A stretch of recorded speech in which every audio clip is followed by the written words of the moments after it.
Thank you for calling me. I knew you will.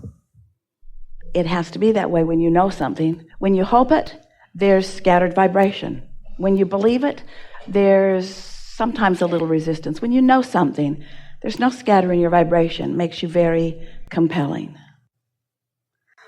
Yes. I was looking for you all my life. And finding us all your life. In other words, coming in different ways, but always coming. Yeah, I was raised Muslim, and 2.5 years ago I had a conversation with you. I said, I need to meet you.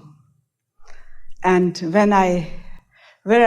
a long story short, when I heard Esther maybe a few months ago, I knew it was you, and I met you May 9th in Philadelphia, and then very strange events 2 days ago. I had a very important meeting in Indiana. Last minute got canceled. Yeah. I was going to go to Chattanooga, and I heard you saying, come to San Francisco, and here I am. It's very strange. It's actually normal. The sequence of events that feel like circumstance sometimes feels like chance or happenstance, feels like coincidence. Coincidence in the way we mean it is incidences that are coinciding. Law of attraction provides those. But so many convergences. And once you get in this stream where, as you say, you know it, then life is so delicious as you watch the details of this non-physical assistance coming into place.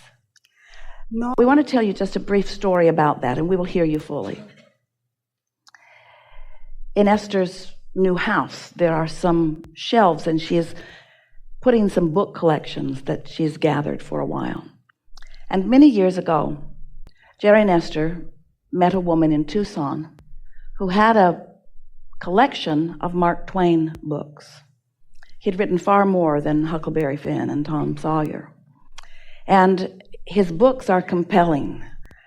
Jerry and Esther, as they read them, could feel the Abrahamic harmony of what he was writing about. And so they were allowed, these books were very valuable and signed by Mark Twain. And so every week they brought another one home. And then the next week they would drive across town and exchange it for another one. And they made their way in 1982 and 3 and 4 and 5 through this collection of books. And Esther always said, one day I will own a collection like that. And so the other morning she woke up, and in her mind was Mark Twain. Just in her mind, first thing when she woke up. So she went to the internet, made a few keystrokes, and found the full collection on eBay, pushed the button, and ordered it. And then Esther and her friend went to lunch. And while they were at lunch, Esther thought about this antique store that is around the corner, where she had ordered a lamp that she hadn't picked up yet. And she thought, well, let's go and see if the lamp is ready. And she walked in, and in this collection of books that Jerry and Esther had read, the one that stood out the most was Recollections of Joan of Arc. Mark Twain had gone to France and had researched the archives and had written what Jerry and Esther believed to be a very authentic rendition of what took place.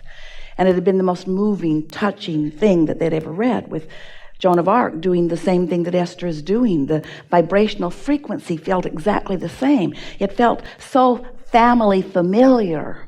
And so now Esther is in this antique store that's several floors and several rooms, and she walked in and in and in and in and stopped in front of a statue, a bronze, of Joan of Arc. And she thought, oh, must have this. And she put it in the hands of the shop owner who was following her around, and she said, I'll take that. And he said, do you want to look around? And Esther said, no, I came for that. Well, she didn't know she'd come for that, but when she saw it, she knew she'd come for that. The night before, the gardener was looking up at the house that's being painted, and a new piece of iron has been painted on the top, and he said, that looks like a Esther thought he said the word bull. And she looked up and she said, oh yeah, I can kind of see that. Didn't look anything like a bull to Esther. And then they went in the house and they were sitting and having some water, and he pointed at a lamp that Esther has that is an owl. Esther likes owls because they are like Solomon, the giant owl on Thackeray's Trail from the book series that she received. And so he said the word again, bull, as he points at this. And Esther says, oh, owl, that's what you're talking about. So then they went back out and she said, yes, it is. I hadn't noticed it before, but it definitely is that. And now standing the next day in the antique store, she is told that the man who sculpted this piece, his last name is same as the word bull, owl in Spanish. And Esther is thinking, you guys are good. In other words, it's like a never-ending treasure hunt. It's a never-ending being led to one delightful, what you want to call coincidences, but clearly are not, all day, every day. Every one of us knowing every one of you, knowing what you want and where you are in relationship to what you want. And the more open you are, then the more finely tuned these fun things can occur, so that you can begin to first understand that we are all in this together. Next, let's state it more bluntly, you are never on your own. Next, state it even more bluntly, it matters what you want, and all of us care about what you want, and all of us are helping you to get what you want. But you got to get yourself in a happy place somehow, so that you can receive the impulse. When you wake up in the thoughts in your head, do something about it. When you get a feeling to go eat there, which will remind you to go over there and look for something that wasn't ready yet, but you'll find something that you really, really want, you see. You're always being led to what you want, even if you are not consciously, actively aware of what it is right now, this red hot minute, because you've been putting what you want into your vortex incrementally, piece by piece by piece by piece by piece. And that vortex has been gathering, law of attraction has been assimilating, all of the cooperative components are gathered, and it's ready to burst forth in so much abundance and awareness and pleasing experiences for you. That's how this vibrational reality is turning to the thing's reality. That's how the idea that Esther has had for a very long time, finally she's in a place where she has a shelf where she wants those books. In other words, finally she's at a place where she wants to read them again. Finally she's at a place, in other words, all of the convergence of all of the things are happening. And the source within you knows the timing, knows the rightness, knows the place, knows where you are in relationship to it, and is constantly giving you feedback. And the more on point you are, the more on tune you are, the more receptive you are, the more in the receptive mode you are, the more consistently receptive you are, then the more delicious your life is, moment by moment by moment by moment. You then and only then really begin to be this extension of source energy here, living the way you've intended to live. Not in struggle, but in constant satisfaction of the things that your life has helped you to identify are important to you, you see. And along with that comes this unconditioned, which is what an emotion is. It's the turning the thought to the thing before it's really a thing.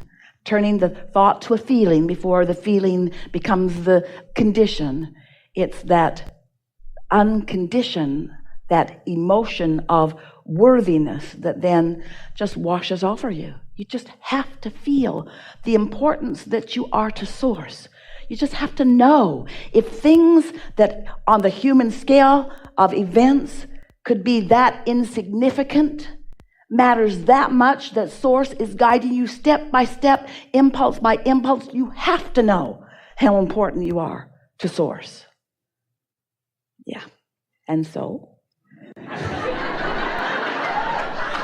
I ask my question? Yeah.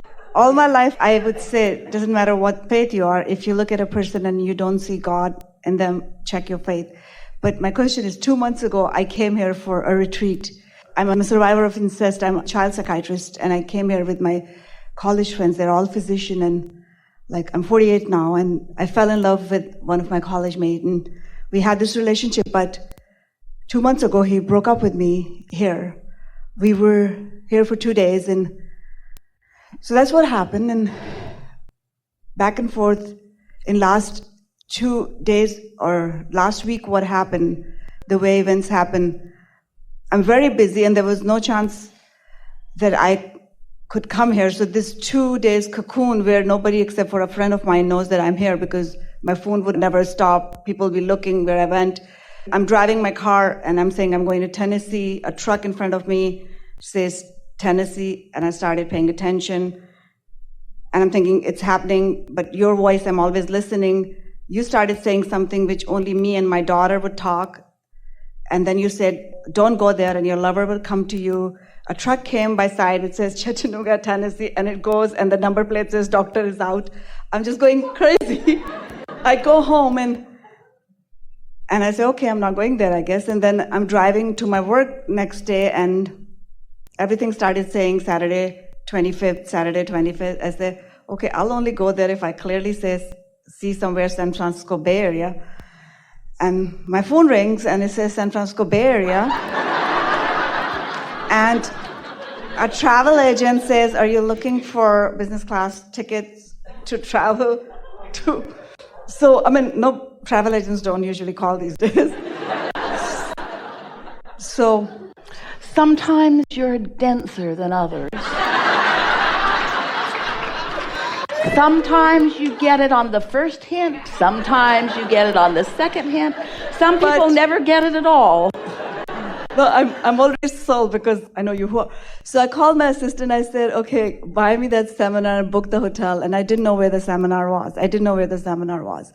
So I come here, and that's when I looked, and I checked in, and as I'm walking in, and I'm realizing this is the hotel, and I checked into the room, and it was the same room where I was staying. This is better than, maybe I'm too thick. Maybe my IQ is 50, I don't know. I'm board certified physician. But my question is, I'm very happy. Other than, I know this person, I'm in love with him. I get everything. It's all physical and we're non-physical, and I'm fully satisfied. I come from a third world country going to, I achieved everything and I want no more, but I want everything. I get all of that. But now what is my question? Here I am. You called me. On the phone. That actually is not true. We answered you. You called us. True, I did 2.5 years. In other words, it's in your vortex. It's your vortex that's being satisfied, not ours. True. There's so much more to it. I woke up and there's a humming, this is crazy stuff. This is science fiction. I don't know what it is. This is universal response to powerful desire. And everything that unfolds is the explanation of what your habit of vibration is in relationship to what your vibration of desire is. As life starts unfolding in these ways that you don't miss, and you start acknowledging the assistance isn't the right word because you don't need help. The cooperation of the universe in response to the dominance of what's going on within you.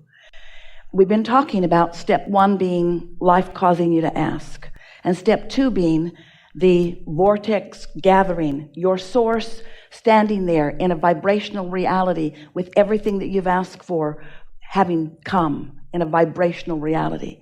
And step 3 is you being aware that you've got to be in the vibrational vicinity of that. You've got to be a vibrational match to that in order to begin realizing, because the revelation is being broadcast to you constantly. But for you to realize it, you've got to be in a vibrational vicinity of the broadcast that's coming back from your vortex. So once you get good at that, once you decide that you care about how you feel, so that feeling good is really a dominant intention within you. And when you go to bed at night, you say, tonight while I sleep, the momentum is going to subside, and when I awaken in the morning, I can begin it again in the vibrational vicinity of that which I desire. And you consistently are holding yourself in a place of predominantly feeling good. Now we describe you as step 4 living, where you are knowing that you want to feel good, and you mostly are, and you know you want to feel good, and you mostly are. Nothing is better than to be incomplete, and you are eternally incomplete. We all are, you see.